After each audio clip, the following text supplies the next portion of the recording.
And welcome back to the Touchline Talk Show. Thank you so much for tuning in.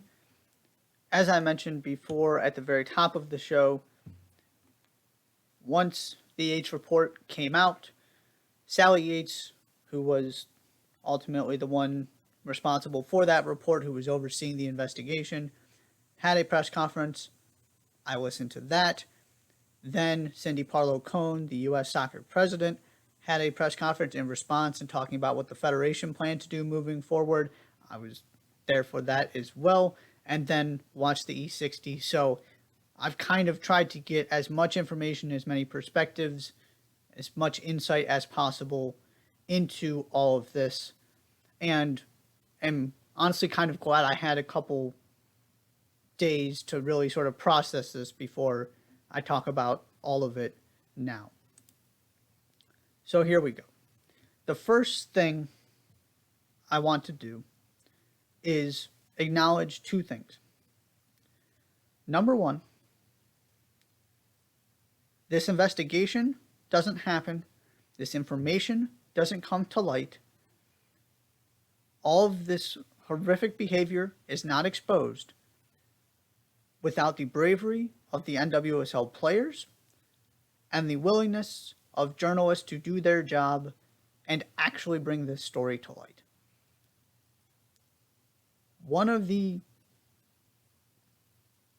most, I guess, maybe jarring conclusions the Yates report came to, and this was only reinforcing the reporting that had been done before by people like Meg Lanahan at The Athletic, that nobody in a position of authority was doing anything about this.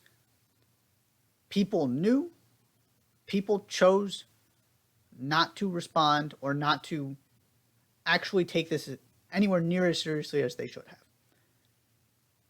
Without Monishim, Sinead Farrelly, Kyle McCall, in particular, those three, going to reporters after not getting responses, in the case of Monishim and Sinead Farrelly in particular, from teams, from the NWSL, saying, we are not satisfied, we are not going to stop fighting for our safety, and actually taking that next and essentially last possible step and going to the only other people who could help, which were the media. That is the reason we are here talking about this, and all of this has actually come to the forefront and is now public knowledge. It is an incredibly disappointing statement to make about the people in leadership positions in women's soccer. And it is also a testament to the bravery, the resilience, the integrity, you can throw a bunch of other positive adjectives on there too, of the players in this league.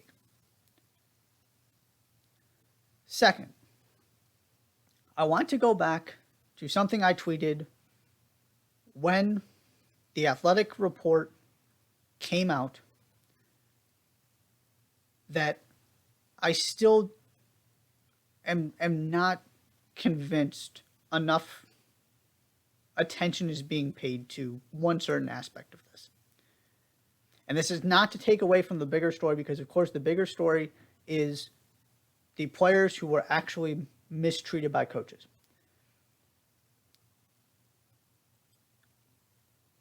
But one of the first thoughts that came to my mind after reading Meg Lanahan's story was, you have Alex Morgan, who was not only able to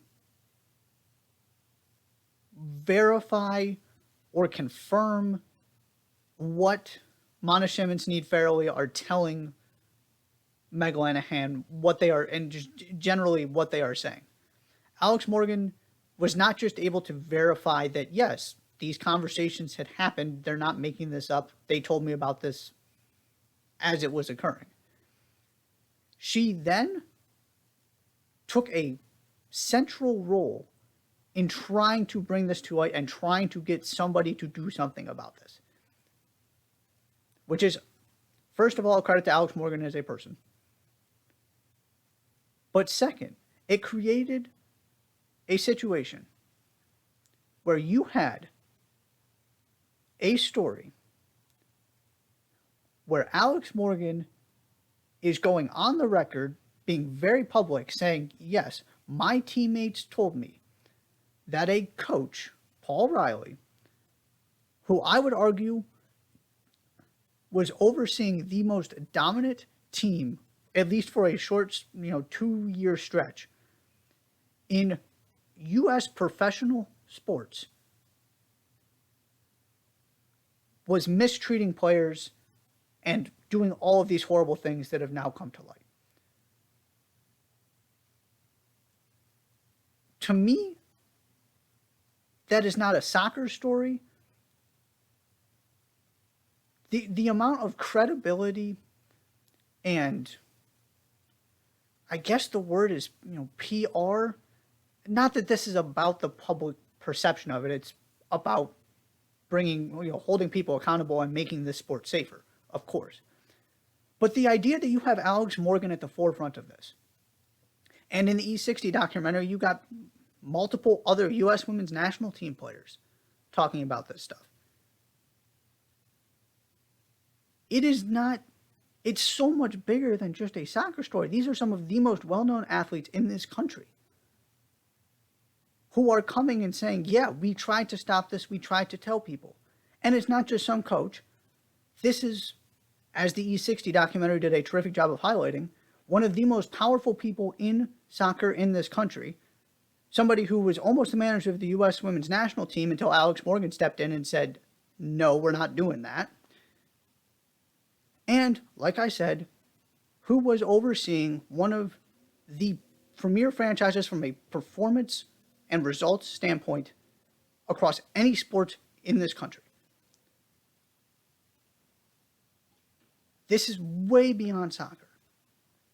And so it just sort of frustrated me that it didn't seem like it got past the soccer part of this at the beginning. It was mentioned on, it of course got plenty of attention. More than anything, I guess the way I'll put this is I was disappointed with some of the framing of it. The context here is important. The people involved in this on both sides, from Alex Morgan being a central figure in trying to prevent this and report this behavior, to Paul Riley being the one accused of this. All of that has to be part of this conversation. So I wanted to bring that up first before we get into some of this other stuff. Because that was one of the things that it takes it from, and I don't want to, I'm going to backtrack from that. But the fact that you have so many prominent players and prominent coaches, specifically Paul Riley, involved in this, is something that needs to be acknowledged and needs to be part of the story. And I'll leave. And the other thing I will say about Alex Morgan, I forgot to mention on my list of things that she did to help contribute to ultimately where we are going and the fact that this is public. She also released and sent out on Twitter those emails to Lisa Baird, who we will get to later, which is a crucial part of this as well. I don't want it, because Alex Morgan was not actually one of the players at the center of this, I don't want her role to get lost because she was vital. She was a terrific advocate, a terrific friend, a terrific teammate.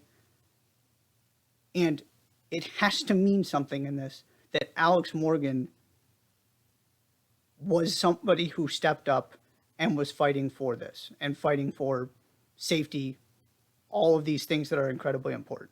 I don't want that to get completely glossed over. Right or wrong, it means something that one of the most prominent female athletes in this country was one of the first people who was told about this, and from that day forward was working to bring it to light. Now that we're done with the acknowledgments, there are sort of 3 different sections I want to get to here. The first is a couple of the coaches involved in this, and specifically Christy Howie, because these, The stuff about Paul Riley was already out there. What was new in this investigation, in terms of sort of an entire new section, was the Christy Howie stuff. Christy Howie was never qualified to be coaching an NWSL team in the first place. He coached 2. And neither was Richie Burke at the Washington Spirit, for that matter. I'm going to touch on him later as well. The first thing I want to say here is, as an organization, how can you knowingly hire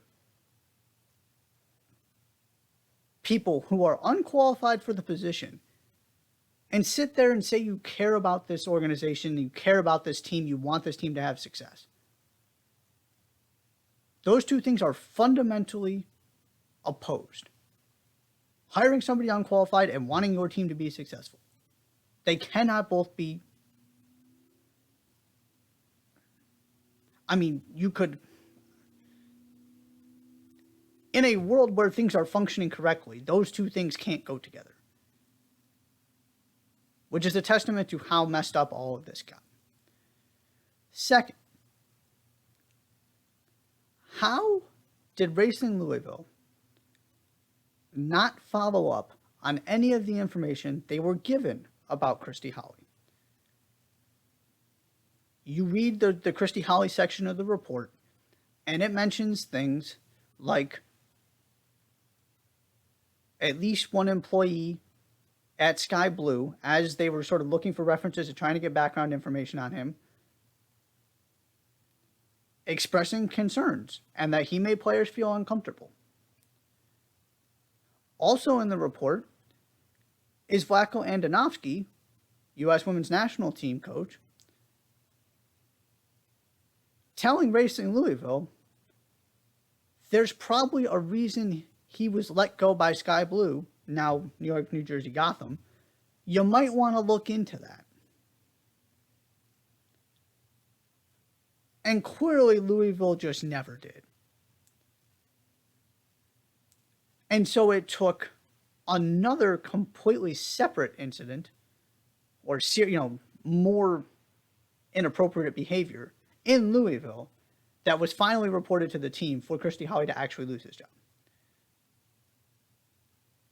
That simply cannot happen. There has got to be, you have got to care enough to actually have those conversations and figure out what happened and not look the other way and give somebody the benefit of the doubt. Because that's part of this too. I've become real big on this in the past few years. You get to a point where you see so much of this behavior where you have to operate in a world, fair or not, where people, you have to be skeptical of everything you hear, and you have to investigate everything and be suspicious of everything, because too many horrible things have happened for anybody to say there's no way that's true. Because look at all of the stuff that is now coming out in this investigation.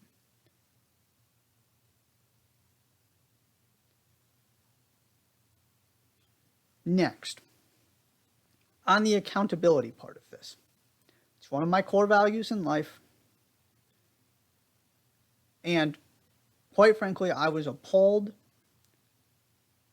at some of the people who refused to take any responsibility whatsoever. Two of them in particular I'm going to highlight here. Former NWSL Commissioner Lisa Baird was interviewed for the E60 documentary. Lisa Baird basically said, none of this happened on my watch. I believe at one point she actually said there was not anything she wished she would have done differently.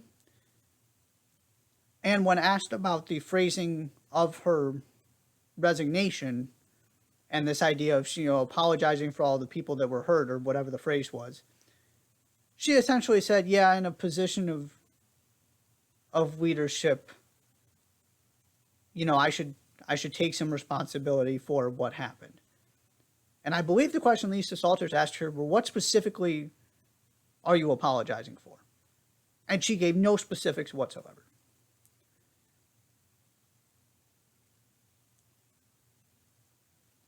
And this goes back to the emails that Alex Morgan immediately put up on social media after that Athletic piece dropped.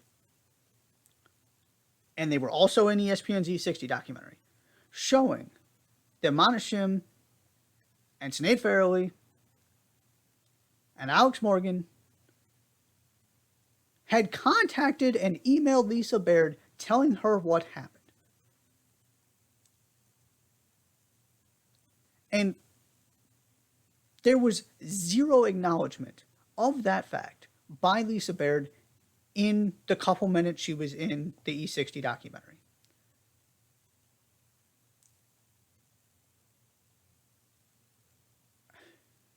I'm at a loss for words as to, and one of the things I love from a production sense of the way ESPN went about this was a couple times you got Mana Shim's reaction to Lisa Baird's behavior and what Lisa Baird said. And her reaction was basically the same one I had. You have got to be kidding me. Are you serious? We told you.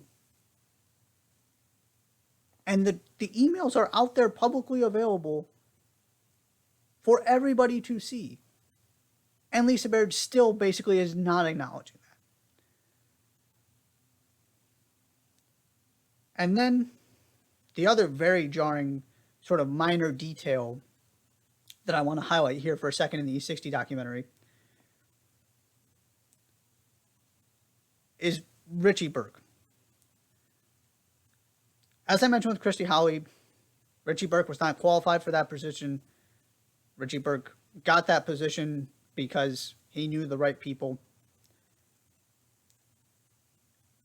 It also laid out the previous concerns about Richie Burke that were ignored or investigated with no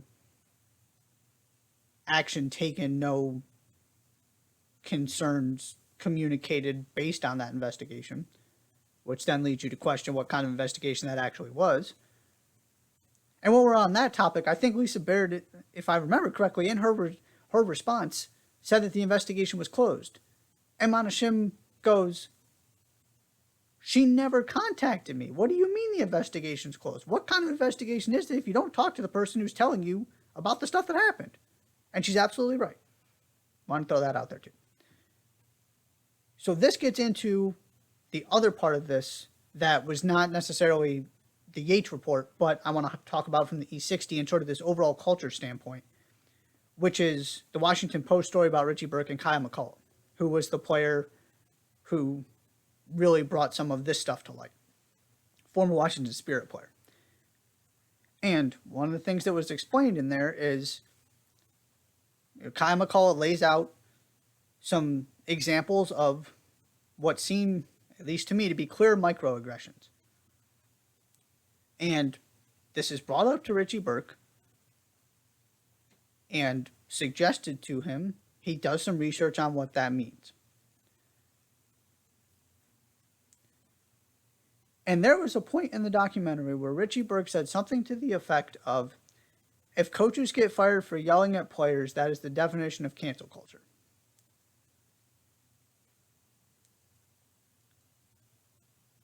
Yelling at players and making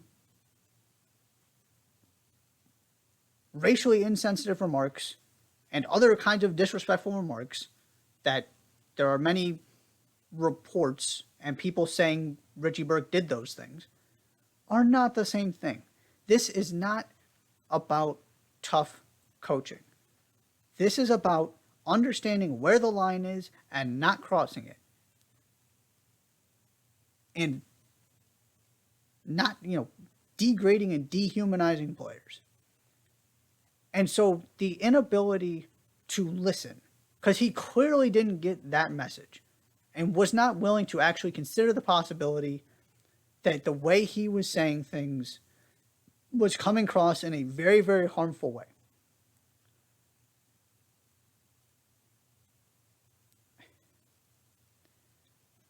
That has got to be part of this moving forward. Because also, where are you, Christy Howie and Paul Riley? I understand if you don't want to talk to a documentary crew, but it would be nice to get some kind of apology and acknowledgement of all of the emotional damage you have caused. And because it was covered up and tried to, sort of pushed away and ignored for so long, it's not just, of course, the victims are the most important here. But go look at Becky Sauerbrunn and her response.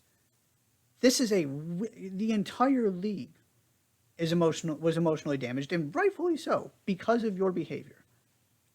And there's just no accountability, no responsibility whatsoever for that, as far as I'm aware of publicly. That is incredibly, incredibly disappointing to me. Did I really expect anything less or anything more from the coaches? Not really. From Lisa Baird, yeah.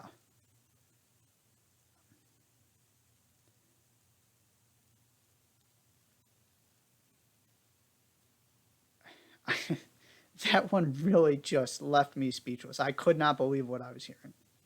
Finally, in terms of what this means moving forward, speaking of people taking responsibility, at least we are finally seeing some people under this immense amount of public pressure starting to take responsibility and actually saying things and doing things that matter.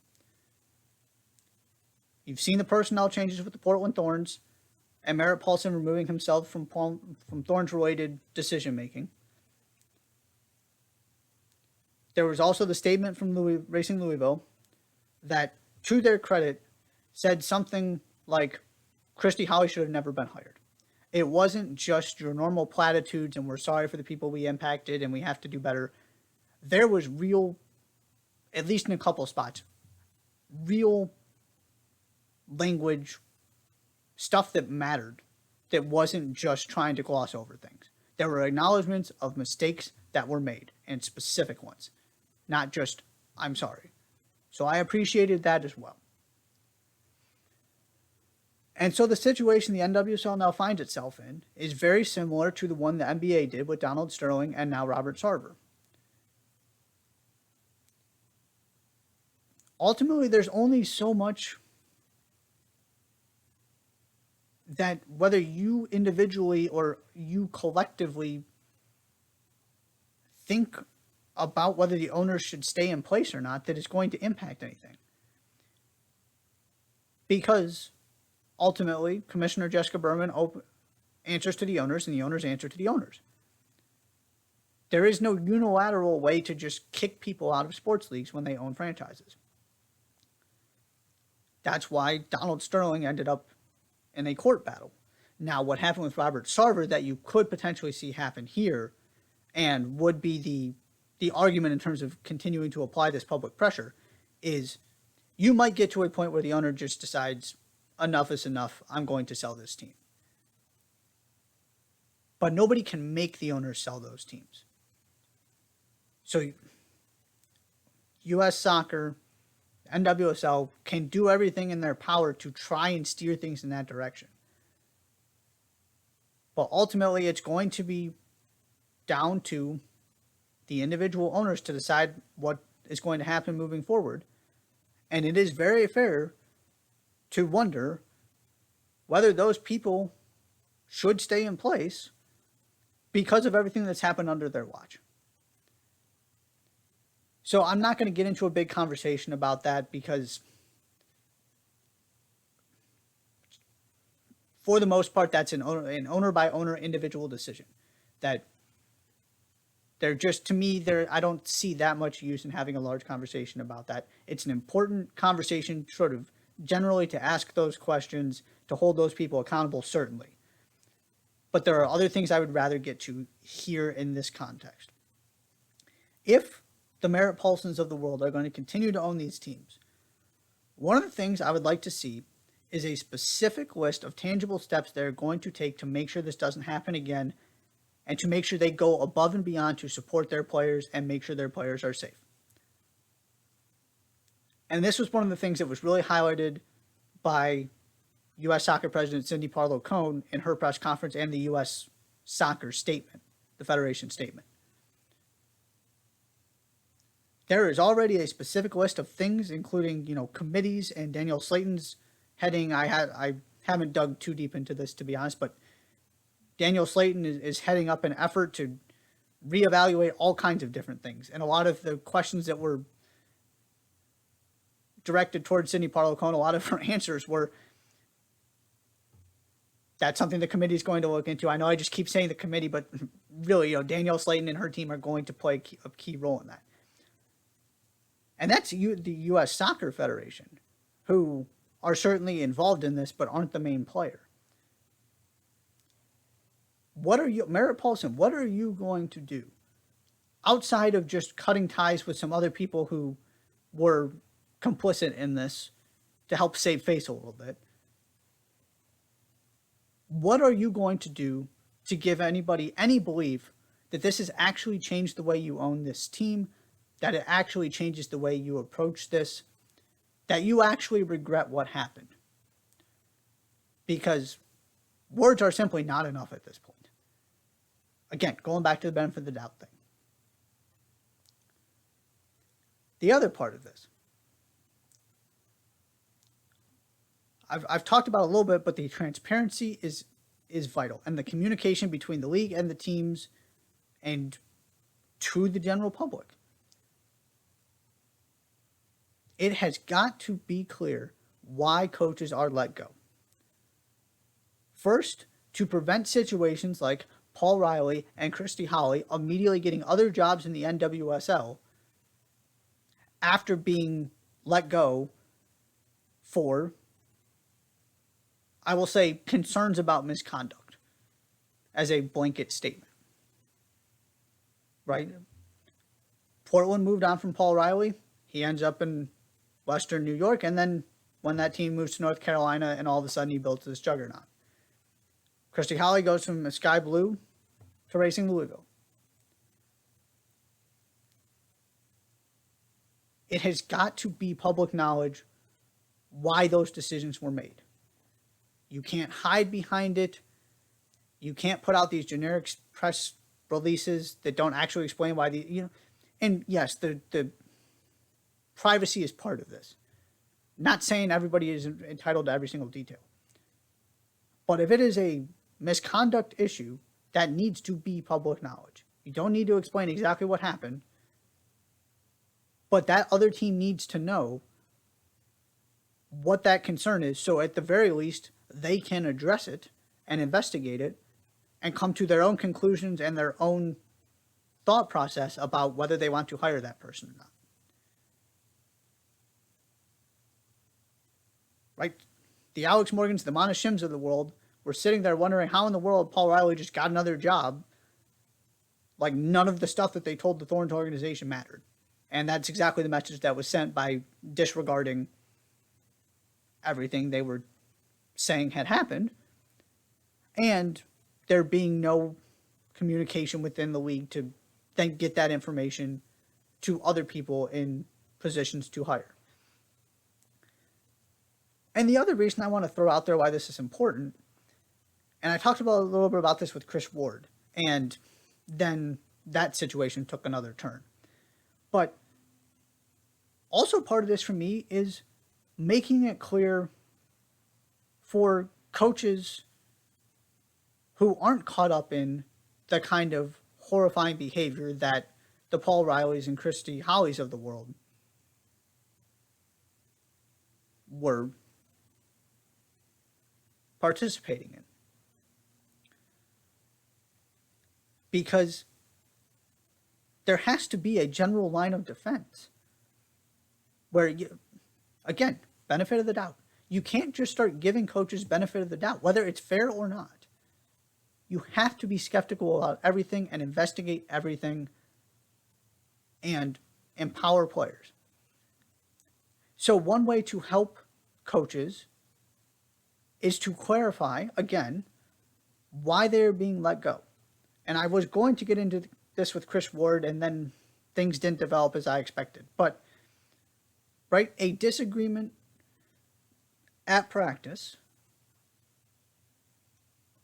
in a season where things are not going well is a logical explanation as to why a coach got fired that is very different from the behavior Paul Riley participated in, just hypothetically. So clarifying why these things happened, make sure the most egregious stuff gets handled correctly, and that to the extent that it's possible, not every coach gets penalized for the atrocious behavior of a few. Because all of these are different situations, they are different stories. There's no point in comparing them or anything like that, but every story needs to be told as truthfully and as accurately and as transparently as possible. And that only happens if this league starts and these clubs start explaining why these coaches are getting let go, so that we get a better picture of exactly what happened. And finally, listen to your players. If there's one big takeaway from this, it is that the league, the teams, U.S. soccer to a certain extent, failed to listen to their players. Which goes back to what I said at the very beginning. There's a reason I started with that point. This only came out, and we are only having this conversation, and we only have a Yates report, because players continued to speak up and went until they found somebody who would listen to them, who would tell their story. They went to the league first. Structurally, it was flawed. Individually, people didn't respond the way they should have. And so they went to the media next as kind of this last-ditch effort, because they didn't get the internal help. You have got to listen to your players. Bottom line. And I am optimistic moving forward because of some of the people who are now in place. Cindy Parlow-Cohn is a former player. Cindy Parlow-Cohn knows this sport, and women's soccer in particular, inside and out. She is not messing around. That is a terrific person to be leading the U.S. Soccer Federation at this moment in time. It is a different group, and you see the collective bargaining agreement that just got done. Terrific leadership by the NWSLPA. There are people I believe in who are in positions to do things better, and that gives me hope for the future. And people who understand the importance of listening to players. And people who, quite frankly, are not men trying to protect other men. Because a lot of this is, not all of it, but a lot of this is wrapped up in that unfortunate reality that is certainly not specific or unique to sports, women's soccer. It's a societal issue that showed itself in this situation. And then the final thing I will say here is, it is important to remember there are two investigations. The Yates report, the one by Sally Yates, is now public. That's done and dusted. One of the things Sally Yates said was, we knew this couldn't take forever. It was not an all-encompassing investigation. They did not dive into everything. They did not get cooperation from everybody. So you have the second report, the second investigation that is coming. I believe it's coming in the next month or two. I think the date is just generally November from what I've seen. And this is a joint NWSL, NWSLPA investigation. This is the investigation that resulted in the coaching departures and suspensions, putting coaches on leave that we've seen in the league this season. So, this is not the end. There is more information coming. I fully expect it's going to verify a lot of this stuff, but I also think it's going to get into some other things that the Yates report did not dive too deeply into. And it's a different perspective, right? Yates report was U.S. soccer. This is the NWSL and the NWSLPA. So this is not the end of this story. This is going to be revisited very, very soon. And maybe, just maybe, at the end of all of this, we can actually figure out how to treat female soccer players something close to correctly. It's appalling, horrifying, incredibly disappointing. Again, I applaud you, Mana Shims, Need Fairley, Kai McCullough, Alex Morgan, the other people who were advocates in all of this. I am incredibly thankful as a person who loves this sport dearly that we are now in a position to have these tough conversations because of those people's bravery. And that we are in a much better position to actually get the infrastructure in place to get this stuff reported and dealt with correctly by the people who should have been dealing with it in the first place, so that it's not the responsibility of the players to protect themselves, because that's not how this works. But unfortunately, it was how it was working in the NWSL. That was a lot. Again, I encourage you to read the report, or at least portions of it. Go watch that E60. It does a good job sort of encompassing everything and helping explain why the NWSL ended up in a situation where these kind of things could happen. There's some good sort of historical context from the beginning of the league and even before the league formed that, if you're not as familiar with that part of this story, is enlightening in that aspect as well. So it's hard, it's frustrating, it's horrifying, it's infuriating, but it's also important to read, watch, learn about this, understand what happened, so everybody can ask the right questions, be aware of things, be part of the solution moving forward.